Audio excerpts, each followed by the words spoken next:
नमस्ते, म डाक्टर पुरुषोत्तम अधिकारी, consultant psychiatrist. आज म ओभर थिङ्किङ अथवा बढी सोच्ने समस्या भएका मानिसहरूलाई यसलाई कसरी कम गर्न सकिन्छ भन्ने विषयमा केही बोल्न जाँदैछु।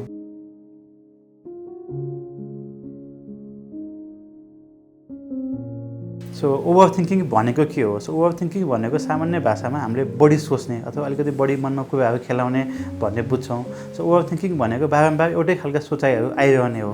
कहिलेकाहीँ आज के हुने होला, कसो हुने होला, आज मलाई कसैले गाली गर्ने हो कि, म बाटोमा हिँड्दै एक्सिडेन्ट हुने हो कि, कुनै समस्या हुने हो कि, मलाई सिनियरले अथवा आफ्नो काम गर्ने ठाउँमा आफ्ना कलिगहरूले चाहिँ नराम्रो केही भन्ने हुन् कि, मैले गर्ने कामहरू केही गल्ती हुने हुन् कि भन्ने विषयमा बारम्बार सोचाइ आइरहने, त्यसलाई हामीले बेसिकल्ली ओभर थिङ्किङ भन्ने गर्छौँ।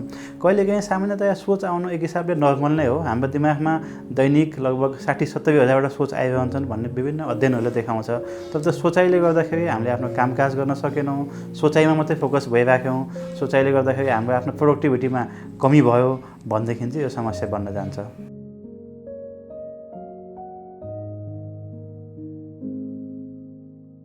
ओभर थिङ्किङ किन हुन्छ? ओभर थिङ्किङ हुने विभिन्न कारणहरू हुन्छन्। कहिलेकाहीँ एन्जाइटी अथवा फियर, हामीलाई केही कुराको डर छ, चिन्ता छ, तनाव छ, के होला, कसले केही सोच्लान्, मैले केही नराम्रो गर्छु कि भन्ने खालको सोच आइरहने चिज पनि एउटा ओभर थिङ्किङको कारण हुनसक्छ। अर्को भनेको डिप्रेसन अथवा मनोरोगको समस्या। कहिलेकाहीँ डिप्रेसन लगायतका मनोरोगका समस्यामा पनि ओभर थिङ्किङका समस्याहरू हुनसक्छन्। लो सेल्फ स्टिम अथवा आत्मबलको कमी, है, आफ्नो कन्फिडेन्स कम छ, मोटिभेसन कम छ भने पनि कहिलेकाहीँ हामीलाई ओभर थिङ्किङ हुनसक्छ। पास्ट एक्सपिरियन्सेस, कहिलेकाहीँ हाम्रो कुनै बाल्यकालमा भएका घटनाक्रमहरूले चाहिँ हामीलाई अलिकति नराम्रो खालको ट्रमा दिएको छ, त्यो खालको चिज चाहिँ हाम्रो दिमागमा गडिएर बसेको छ भनेदेखि त्यसले पनि कहिलेकाहीँ हामीलाई नेगेटिभ सोचहरू अथवा ओभर थिङ्किङ ल्याउन सक्छ। कहिलेकाहीँ अरूसँग कम्पेयर गर्ने खालको ह्याबिट, अरूसँग तुलना गर्ने, आफूलाई अरूसँग चाहिँ अरूले प्रगति गरिसके, अरू कहाँ पुगिसके, मेरा साथीहरू यहाँ पुगिसके, बाहिर विदेश गइसके, रमाइरहेका छन्, मस्ती गरिरहेका छन्, म चाहिँ यहीँ छु, होइन। सोसियल मिडियामा विभिन्न खालका पोस्ट भिडियोहरू देखेर चाहिँ अरूसँग चाहिँ आफूलाई कम्पेयर गर्ने खालको ह्याबिटले पनि ओभर थिङ्किङको समस्या ल्याउन सक्छ।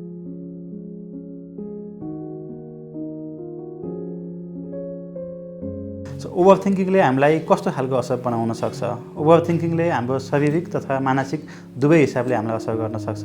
हाम्रो शरीरमा हामीलाई थकाइ लाग्ने, अलिकति निद्रा नलाग्ने, त्यसपछि टायर्ड भयो जस्तो हुने, अलिकति जाँगर नहुने, त्यो खालको समस्याहरू ल्याउन सक्छ भनेदेखि मानसिक हिसाबले ध्यान केन्द्रित गर्न गाह्रो हुने, सम्बन्धमा केही असर आउने, होइन, हामीले आफ्नो सही डिसिजन लिन नसक्ने, यसले गर्दा हाम्रो प्रोडक्टिभिटी अथवा हाम्रो अलिकति मोटिभेसन, हाम्रो चाहिँ अलिकति हामीले गर्ने आफ्नो काममा अथवा हाम्रो एक्टिभिटीमा हामीले गर्ने प्रोडक्टिभिटीमा नै यसले असर ल्याउन सक्छ।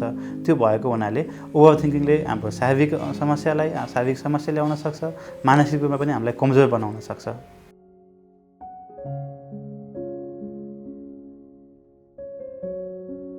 ओभर थिङ्किङ कसरी कम गर्न सकिन्छ? ओभर थिङ्किङ कम गर्ने विभिन्न उपायहरू हुन सक्छन्। एउटा पहिलो उपाय भनेको ओभर थिङ्किङ कम गर्नलाई जे तपाईँको सोचाइमा आउँछ त्यसलाई लेख्ने बानी बसाउनु, दिमागमा आएको कुराहरूलाई लेख्ने बानी बसाउनु। हामीले सोचेका कुराहरू सधैँ सही नहुन सक्छन्। कहिलेकाहीँ हामीले सानो कुरालाई पनि ठुलो बनाएर सोचिरहेका हुन सक्छौँ। कहिलेकाहीँ त्यो फ्याक्ट अथवा यथार्थ नभएको चिजलाई पनि हामीले यो सही होला भनेर सोचिरहेका हुन सक्छौँ। त्यो भएको हुनाले हामीले सोचाइहरू लेख्ने गऱ्यौँ अथवा सोचाइहरू आफूले भेन्टिलेट गर्ने गऱ्यौँ भनेदेखि एक हिसाबले त्यसले ओभर थिङ्किङलाई कम गर्न सक्छ।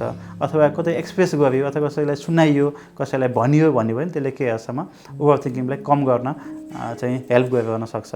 अर्को भनेको माइन्डफुलनेस भनेको एक खालको मेडिटेसन हो। यो पनि हामीले प्र्याक्टिस गर्न सक्छौँ। यसमा चाहिँ अहिलेको प्रेजेन्ट सिचुएसनमा, अहिलेको प्रेजेन्ट सिनारियोमा अवेर हुने, विगतका घटनाहरू, आफ्नो पास्ट एक्सपिरियन्सहरू, भविष्यका चाहिँ सोचाइहरूलाई चाहिँ त्यसलाई चाहिँ अहिले केही समयलाई बिर्सेर अहिलेको प्रेजेन्ट सिचुएसनमा, अहिलेको प्रेजेन्ट सिनारियोमा आफू चाहिँ रमाउन खोज्ने अथवा त्यसमै व्यस्त हुन खोज्ने, त्यो खालको चिजमा पनि हामी लाग्न सक्छौँ। हामीले आफ्नो दैनिक रुटिनहरू बनाउने, होइन, हाम्रो डेली एक्टिभिटिजहरू अलिकति हामी व्यस्त भइरहने, बिहान यति बजे उठ्ने, यति बजे ब्रेकफास्ट गर्ने, काममा यति बेला जाने, खाली भएको समयमा मैले यो काम यो चिज गर्ने, होइन, अथवा अरूसँग गफगाफ गर्ने, आफ्नो रिक्रिएसनल एक्टिभिटिजहरू, आफूलाई मनोरञ्जनको एक्टिभिटीहरू पनि गर्ने, होइन। त्यसपछि एक खालका ह्याबिट बसाउन सक्यो भनेदेखि त्यसले पनि अलिकति व्यस्त समय भयो अथवा चाहिँ हामी खाली समय भएन भने पनि त्यसले पनि हामीलाई ओभर थिङ्किङ कम गर्नलाई हेल्प गरिरहेको हुनसक्छ। आफ्नो सोचलाई चुनौती दिने, होइन, मैले सोचेको चिज सही हो त, होइन, मैले चाहिँ म कमजोर छु, मैले आफूले केही प्रगति गर्न सक्दिनँ, म जाँचमा नराम्रो गर्छु कि जाँचमा म फेल गर्छु कि भन्ने खालको सोच आयो भने के यो सही हो त, म त यति समयदेखि स्ट्रगल गर्दै आएको मान्छे हो, मैले यति दुःख गर्दै आएको मान्छे हो, म चाहिँ जाँचमा अलिकति नराम्रो गर्ने अथवा आफ्नो पर्फर्मेन्स घटाउने त्यो हुन सक्दैन है, मैले सोचेका चिज सही हुन सक्दैन भनेर आफ्नो सोचलाई चाहिँ अलिकति आफूलाई च्यालेन्ज गर्न सकिन्छ। अर्को भनेको चाहिँ के हुनसक्छ भनेदेखि अर्को तरिका भनेको एक्सर्साइज गर्न, शरीरलाई चलाइरहनु अथवा अलिकति फिजिकल्ली एक्टिभ हुनु, व्यायाम गर्नु, यो खालको चिजले पनि ओभर थिङ्किङलाई कम गर्न सक्छ। एउटा स्वस्थ शरीरलाई चाहिँ अर्को भनेको एडिक्वेट स्लिप चाहिन्छ। 7 देखि 8 घन्टाको वयस्क मानिसलाई 7 देखि 8 घन्टाको निद्रा चाहिन्छ। सो एडिक्वेट स्लिप अथवा चाहिँ आफ्नो शरीरलाई चाहिने खालको निद्रा पुर्याउनु पनि ओभर थिङ्किङ कम गर्ने अर्को उपाय हो। यी उपायहरू अपनाउन सक्यौँ भनेदेखि चाहिँ हामीले बढी सोच्ने खालको हाम्रो ह्याबिटलाई चाहिँ हामीले कम गर्न सक्छौँ।